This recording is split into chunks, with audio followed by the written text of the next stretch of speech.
మనము పేదవాళ్ళకి మధ్యతరగతి వాళ్ళకి ఒక సదుపాయం కల్పిస్తే మనం వాళ్ళకి రూపాయి కొత్తగా డబ్బులు ఇవ్వక్కర్లా, కానీ వాళ్ళకు ఒక సదుపాయం కల్పిస్తే దాని వలన మిగిలే డబ్బులతో వాళ్ళ సంపాదనకి సంబంధించిన నష్టం తగ్గుతుంది, మిగులుతుంది రూపాయి. నేను ఎన్నోసార్లు చెప్పా, ఇల్లు మధ్యతరగతికి పేదవాళ్ళకి ఇల్లు అనేది ఒక జీవితకాలపు కళ.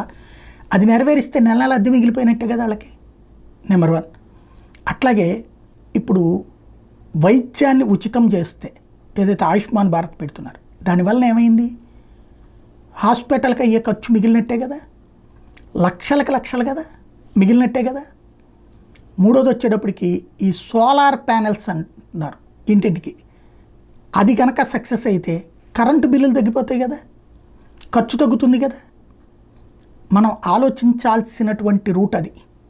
వ్యవస్థలో ఉన్నటువంటి చిన్న చిన్న వ్యవహారాలని జాగ్రత్తగా పరిశీలిస్తే రూపాయిని సంపాదించేందుకు అదనంగా అవకాశం ఇవ్వటం, ఉన్నటువంటి వాళ్ళకి కొత్తగా ప్రభుత్వం వైపు నుండి ఒక సదుపాయం కల్పించడం, వాళ్ళ ఖర్చు తగ్గించి రూపాయి మిగిల్చుకునేటటువంటి ఏర్పాటు చేయడం, అదే ఇప్పుడు జరుగుతుంది.